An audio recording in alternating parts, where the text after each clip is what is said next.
Welcome to our session. We're going to share a PowerPoint. So our topic today is to focus on, can you press forward, Amanda? Incorporating contemplative, holistic learning and being into a sustainable, into higher education for peace and sustainability. So can you move to the next? Mm-hmm. All right. So that's the problem of not controlling your own PowerPoint. So our panel is that we are a faculty group.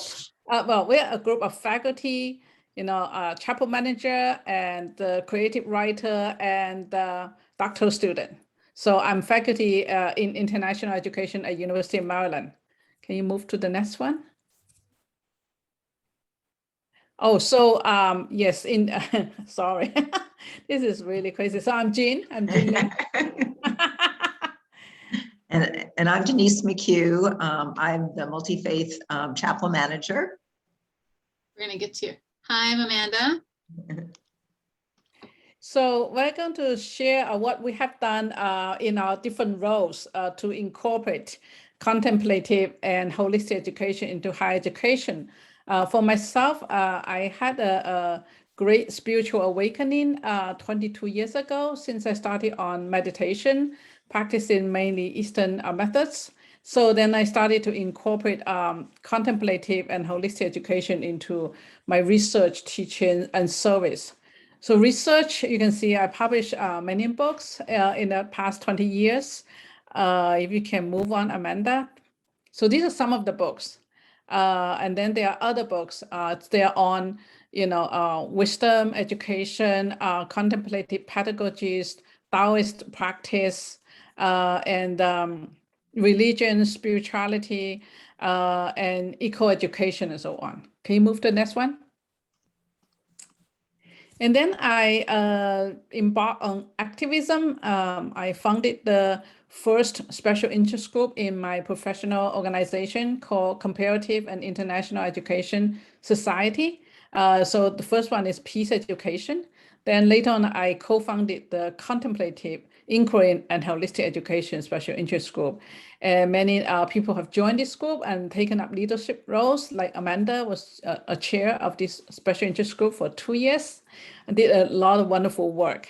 And then I incorporated holistic education into the courses that I created. Actually, I created many new courses because of this fashion of this passion, right, that I have for my spiritual awakening.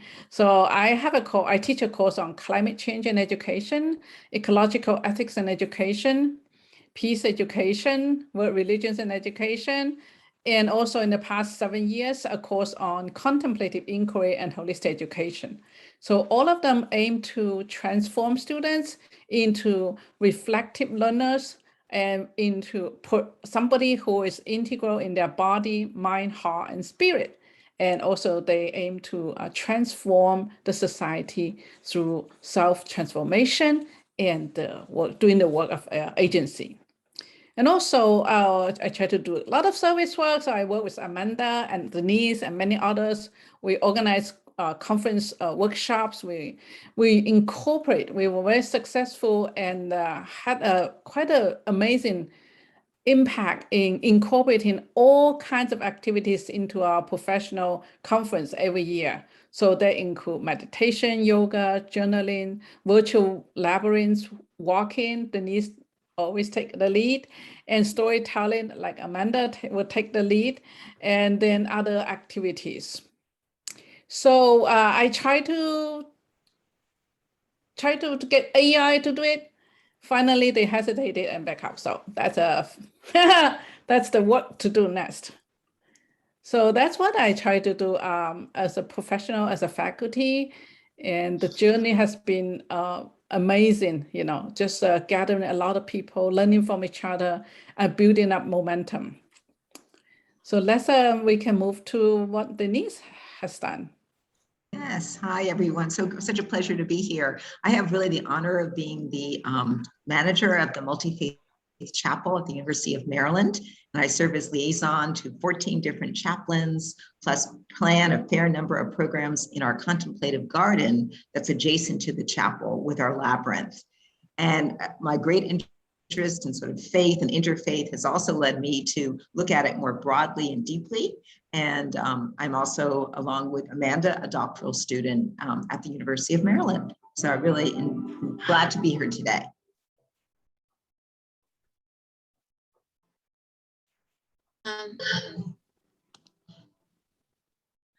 Unfortunately, I can't take you to the University of Maryland to our beautiful Garden of Reflection and Remembrance today, as much as I'd love to, but we are going to have a virtual labyrinth experience by really using a finger labyrinth. As you see here, labyrinth walking and walking meditations are very much a major part of sort of contemplative practices on the movement branch on our contemplative tree of practices here. You might ask, what is a labyrinth? And I'm sure everyone on this call knows, but a labyrinth is really just a simple winding path that leads to a central point, experienced in a circular fashion. And you see an example of one on the right part of the screen, and that's very different from a maze where you have many twists and turns.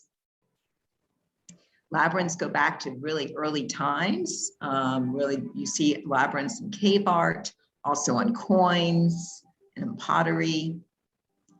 We don't know for certain, but it's possible that early labyrinths were sort of representations of for gods and sacred ancestors. They were sort of traps for bad spirits, or part of ritualized dancing. Those are various theories and discussion points surrounding early labyrinths.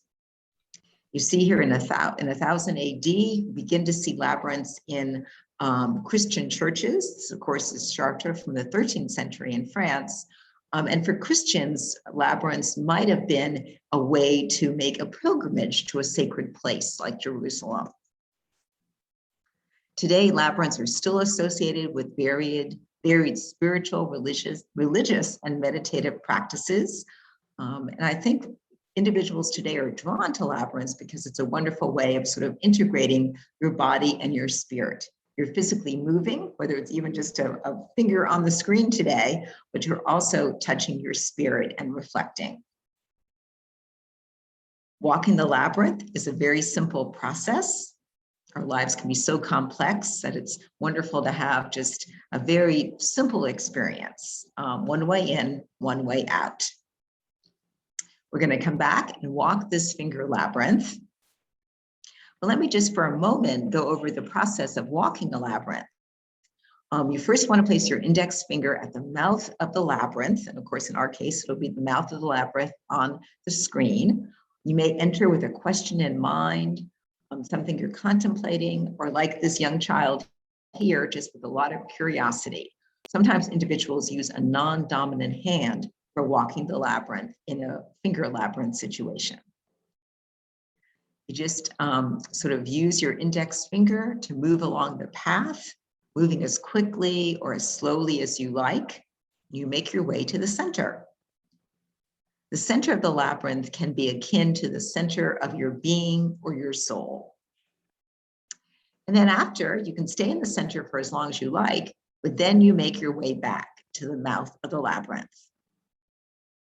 Today, as we walk the labyrinth, you of course can contemplate whatever is on your mind and in your heart. But if you like, you might also take a moment to think about what gives you joy in nature. Has nature been sustaining you in any way during this long pandemic season? And maybe just give a little bit of thought to that as you walk the labyrinth. I'm going to give everyone 3 minutes to do the labyrinth experience.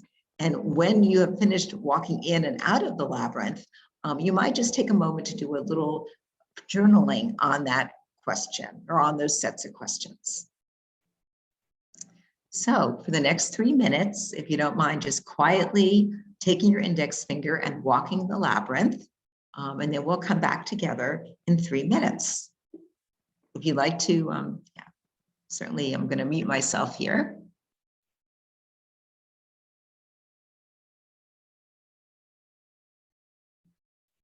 Why don't we come back together again? And I would love to hear from the group about the experience of using the finger labyrinth, this virtual experience, both what the experience was like, and then if you have any thoughts about some of the questions I posed, that would be fine too.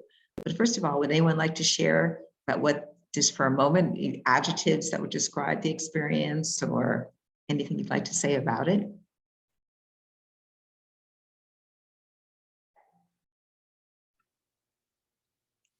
I'll go ahead and go. I actually have a finger labyrinth on my desk at work. It's a beautiful metal one that I often go to when I'm locked in my office, but I need to kind of get out and be in at the same time. So I find this a really powerful tool. I hadn't thought about using it with students that come into my office that might need that prior to having a discussion, just because they're coming from such a busy, chaotic moment. It might be worth that time just to provide that opportunity. So thank you. Yeah. Well, that's a great idea. I love that. Kim, I think you're Yeah, I'm muted. muted. Sorry. I was being a good girl. 2 reactions. One was, don't touch the screen, man. Oh, yeah. Everybody tell you, don't touch, but I got over it. And then the second one is that this making my finger do the labyrinth instead of my feet, for some reason, used up more of my busy mind. Oh, wow. Interesting. So it was easier for you So to stay concentrated. This one made me not be in my busy mind. Yeah. No, I hear you. Okay. Thank you.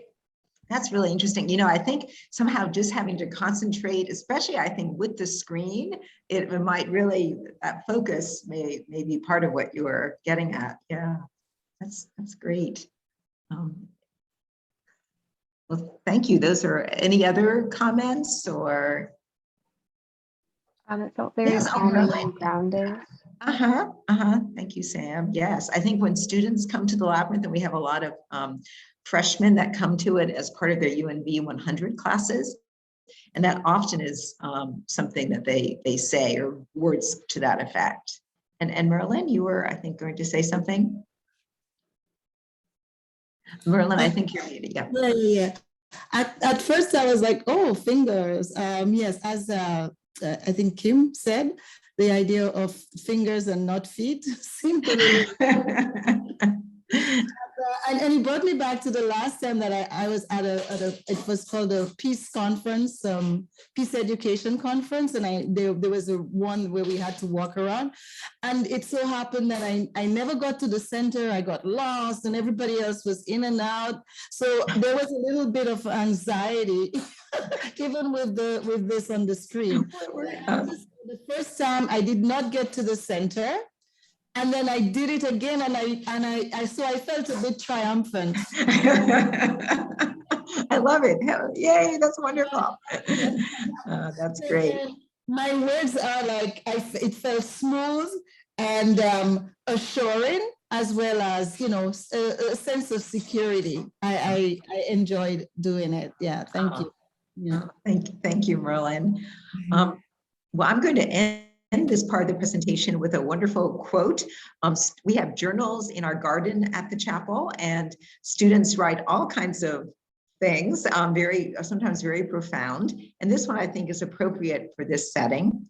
It's good to know that others come searching for their own internal answers in this external place. The answers do come from inside, but I don't think you can seek them out, but rather you must be open to them. You must put yourself in places, spacious places, where you feel the spacious inside you. So thanks so much for being such an attentive audience. And I'm going to share my screen and hand it over to Amanda. Before Amanda starts, I want to say a little bit that I also took my students to the labyrinths, and they had wonderful experiences.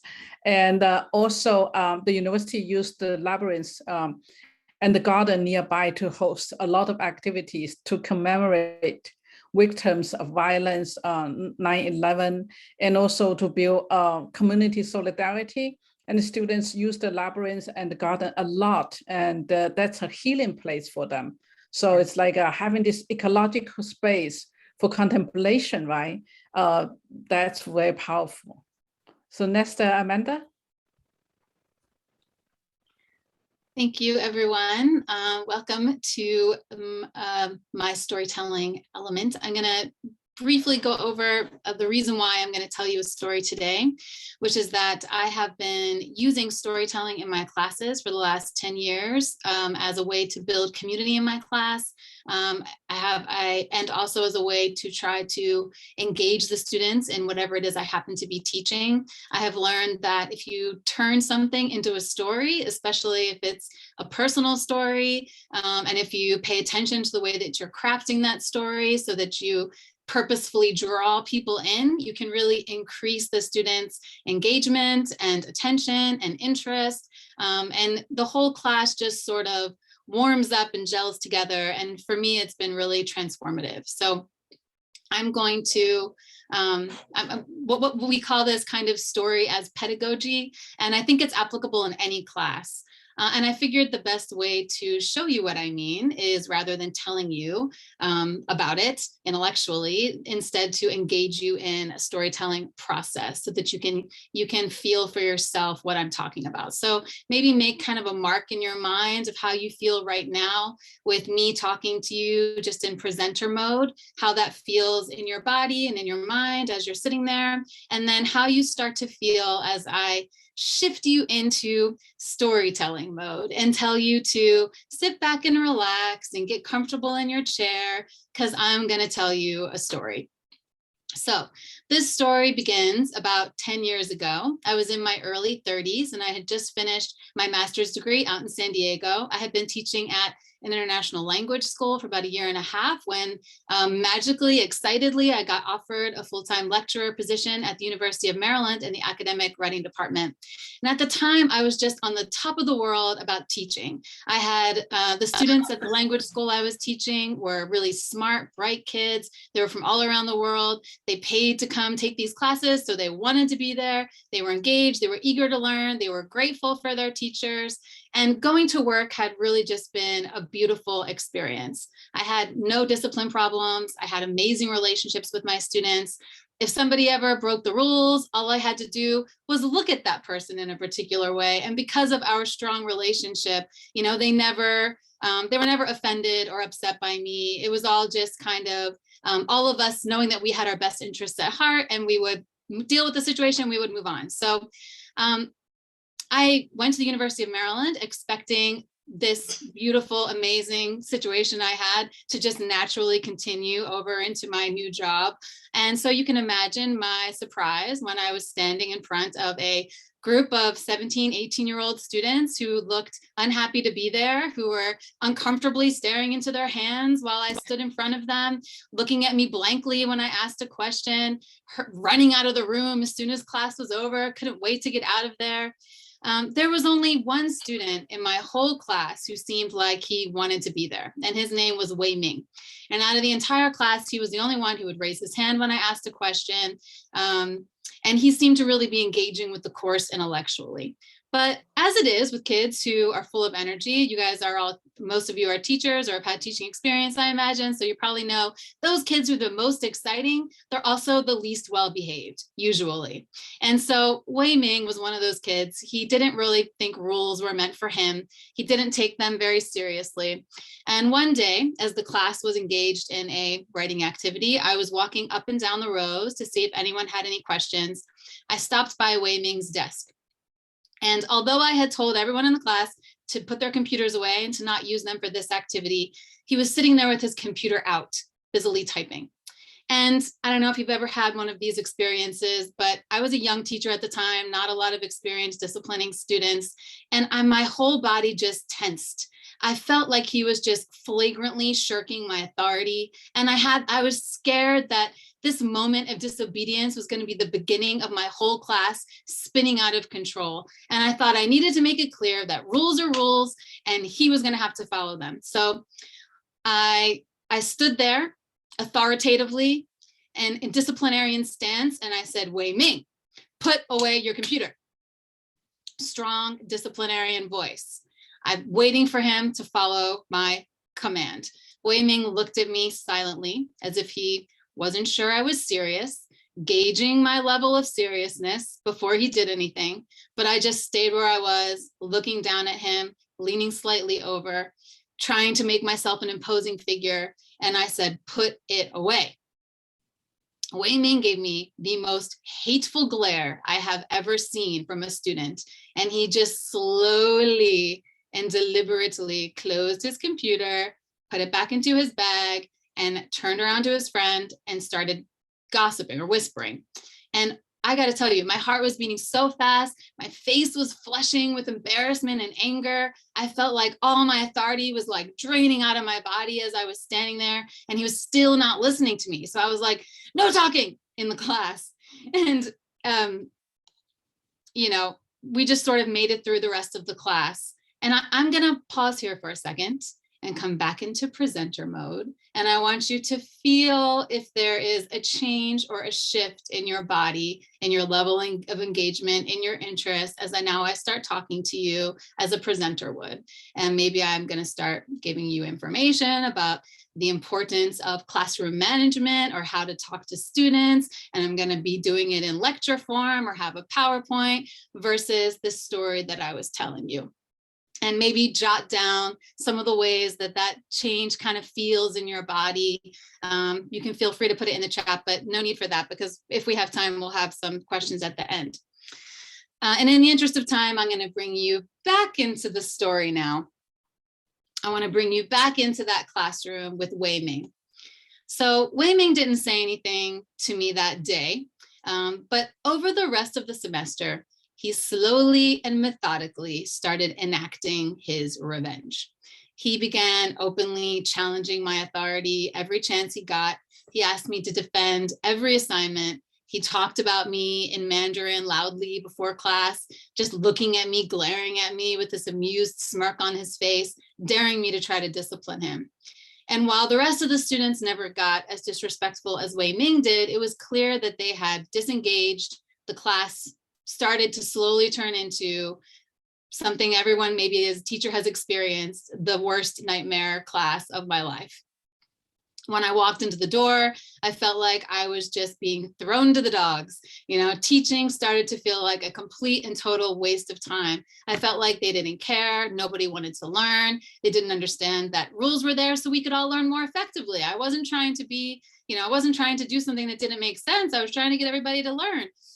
But that the time for that was past. And I was just counting down the days, trying to make it through to the end of the semester. On the very last day of class, you know, inside, I'm so extremely joyful the class is almost over.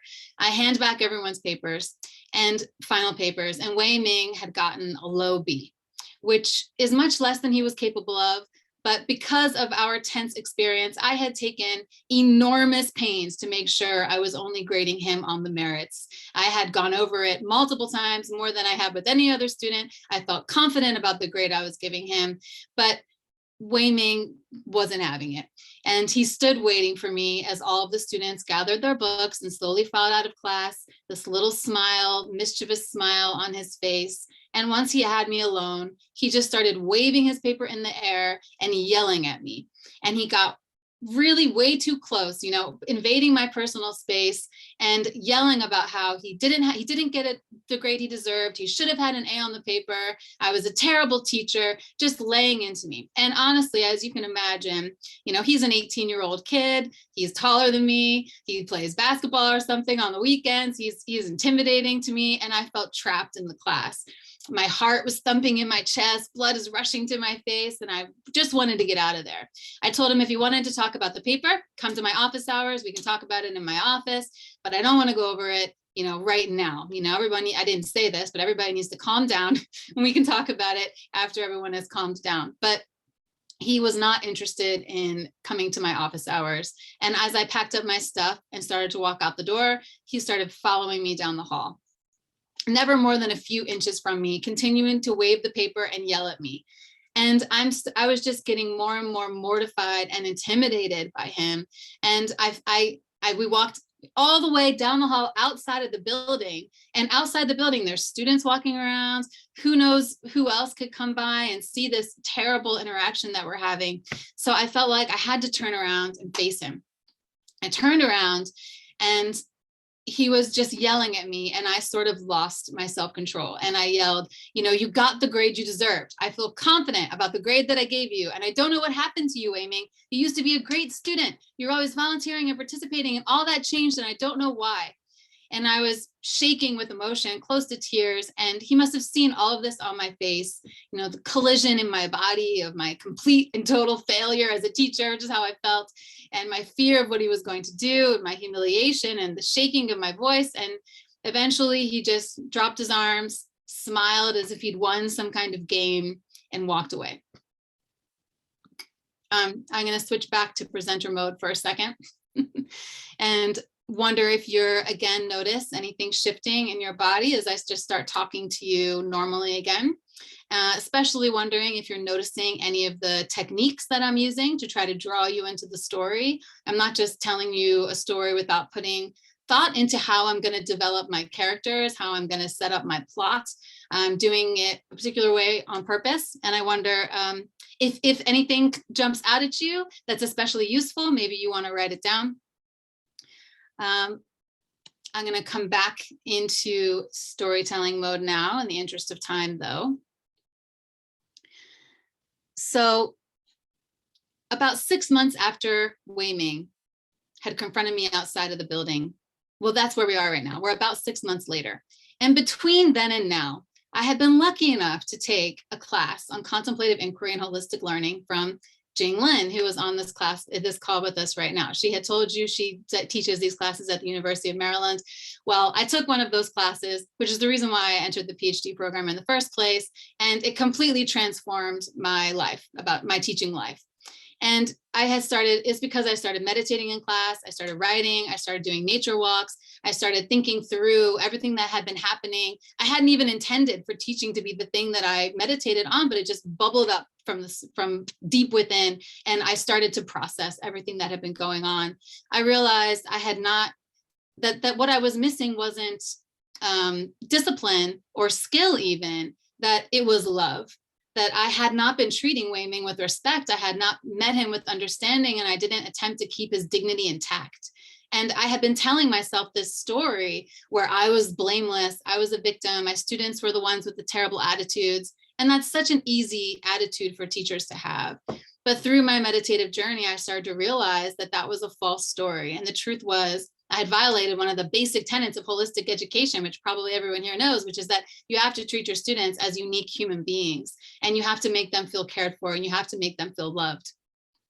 So fast forward to a semester later, I'm back in the classroom. And this year I had been given a remedial section of the same academic writing course. Half of the class were football players. And these guys always arrived in one big group. They always strolled into class about 5 minutes late every day. They squeezed themselves into these chairs that look like little elf chairs with them in them, just pouring out over the seats. And then they would almost immediately put their heads down on their desks. Their eyes would close at half-mast and lazily look up at me as I'm teaching. Now, one of these guys didn't just rest his head on his desk like most of them did. He literally closed his eyes and slept through my class every single day. He didn't wait to see if class was interesting. He just fell asleep.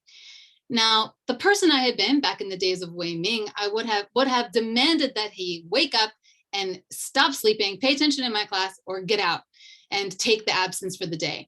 But, you know, I had been transforming my teaching pedagogy. I had been learning to think about things differently, and I knew that that wasn't going to work. So I wanted to try something different. So one day, as the class was engaging in their writing activity, I took a seat in an empty chair across from him and just sort of leaned forward. He's asleep, but I was just sitting there, and one of the students behind him started poking him like, wake up, the teacher's trying to talk to you. And he opened his eyes. And I saw, as he opened his eyes and he saw me sitting there, this wave of discomfort and defiance kind of washed over his face, like he's preparing to be demeaned or belittled by me in some way and rallying his defenses. But I didn't yell. I kept my voice soft, concerned even, and I asked him, "Why are you always so tired? Are you okay?" And as I asked that question, I saw his whole face and body relax. And I felt the energy in the class just kind of warm around us. And I swear I even felt, like a metaphorical door opening inside of me and in the whole class, and also in this kid who took a deep breath. And then he started to tell me, as if you were talking to a good friend, this ridiculous schedule that the football team had him on. He had 2 grueling practices a day. He had a weightlifting hour that he had to go to. He had studying sessions. He was up, his schedule started at like 5 a.m. and ended at 10 p.m.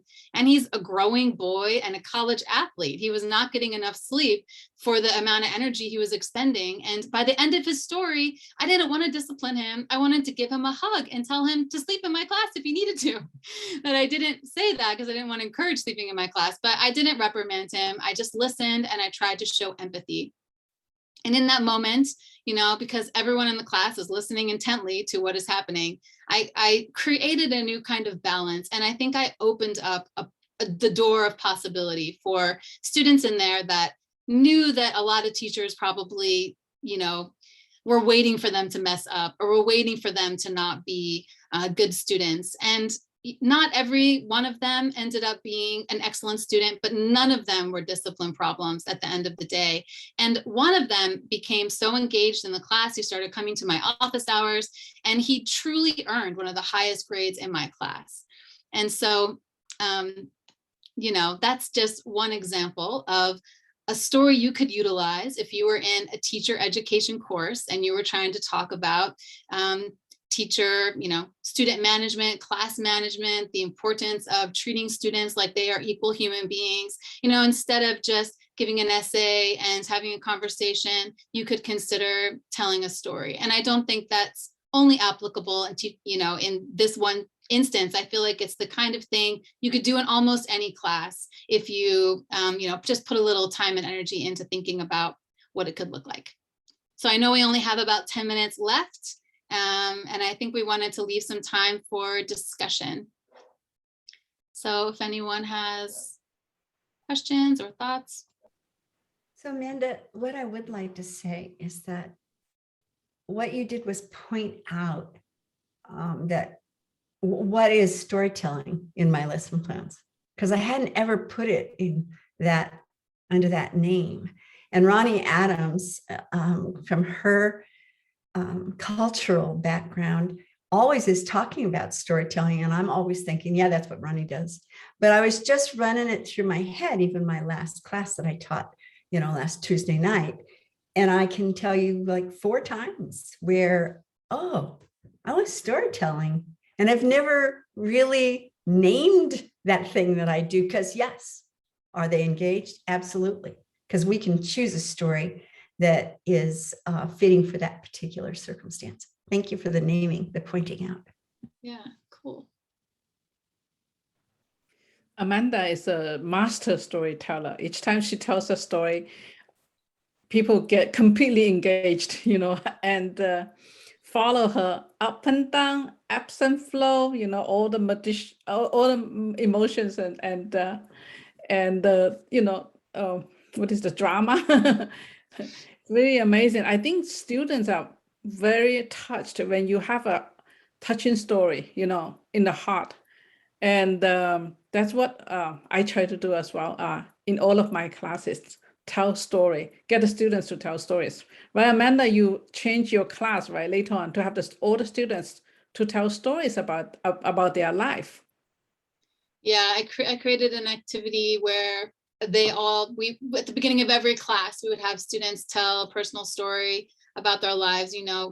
They're within their level of comfort for the first 10 minutes or 15 minutes of every class, and then talk about it. And it was one of the ways that the class really started to gel, after this class with the football players that I'm telling you about is when I came up with that activity. And it transformed my class.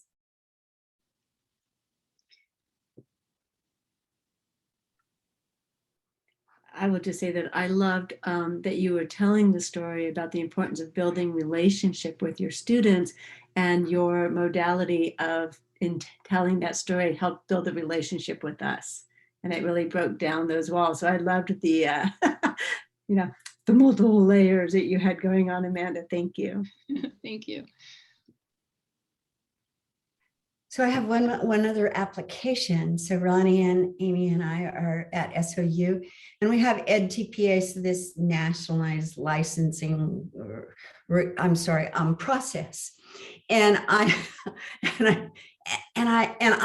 in my master's classes always make my students understand interviewing in a different way. And I realize again in the pointing out that when we practice interviewing questions, I'm realizing that part of what we're doing is I'm giving them opportunity to storytell rather than to have this didactic, rigid robot effect in their interviews for actually getting placed. So thank you again for that pointing out. Yeah, that's wonderful. Yeah, I mean, if we had time, I would have had us do a meditation and try to think about the kinds of things that you would want to tell stories about in your classes, and then maybe write a little bit about what that story would be. But it sounds like some of you guys are already using it in your classes, which is really cool. Yeah, so I would like to mention that my storytelling is natural to me. And I always understand the point of the story, but I have learned that my students are entertained, or they're interested or engaged, but they may not take the lesson from it that I had intended. And so, I tell teaching stories, cultural stories, all kinds of stories, but I'm doing them to make a point.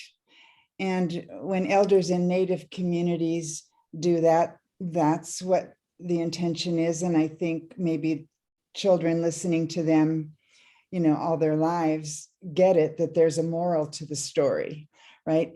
And when I realized through conversation that students weren't realizing that I was teaching through the stories, I now ask, why did I tell you that story? And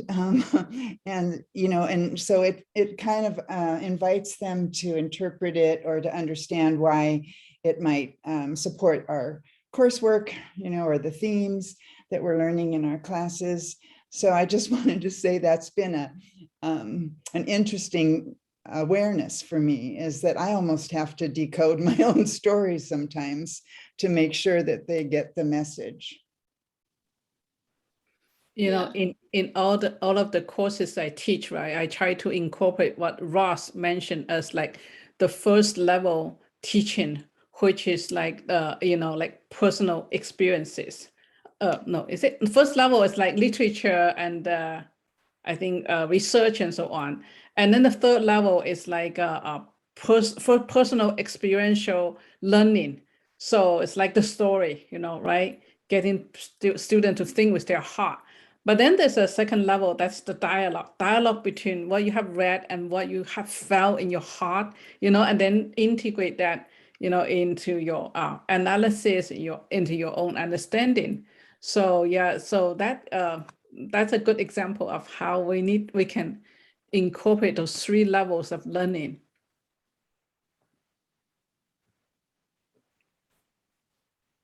So in our efforts to incorporate contemplative holistic education into higher education, we have found that these personal experiences, right, the activity, the embodiment is central, right, to connect our body with our heart, with our mind, and to connect with each other, embody, mind, and heart, right? So we try to incorporate this personal firsthand experiences, but we also do a lot of like readings and discussions and dialogues and guest speakers, and those are integrated together are very effective. And now with like climate change and so on, we always do activities, meditation and so on. And students become very good nowadays in leading meditation activities. So we ask students to sign up, and also we ask students to do personal contact with nature, like build a personal connection with a bird, with a tree, with a river, and so on. So to integrate, all those like first-hand contact experiences in their learning. But also we try to give a lot of theories, right? So that they can do analysis and connect phenomenon.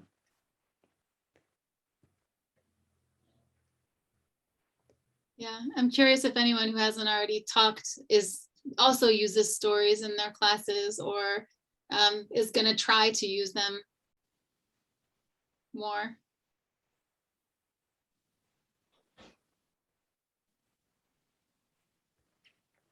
May I share something? Okay, I'm still hesitant because I'm not sure, because my class is about the chemistry, about material science. It's quite difficult to match with the storytelling, but I think I'm not sure is it storytelling or not, because sometimes I try to explain some properties of materials by link with the story. For example, about, do you know the knife? It should be hard or something like that. So I try to link with the some story about when we fight together, the knife will break, not bend or something like that, and try to link with their daily life or something like that. But I'm not sure that one is the storytelling or just daily life. I'm not sure. Yeah. And in addition, I love your story very much. I think I catch the word that dignity. If you use the dignity without love, you cannot manage the class. That one, as I catch it. And thank you for your story. No, thank you. You're muted, Kim. Yep, thank you. And I just wanted to say we're right at close. And so if there's a closing statement, may we make it, I have to go and host elsewhere, but actually it's here. So other people are going to start jumping in here. Okay. Thank you for hosting, Kim. Yeah. Thank you everyone for coming. Yes, thank you everyone. Yes, Have a wonderful rest of your it's been a conference. pleasure. Yes, enjoy. Take care. Thank you, Kim.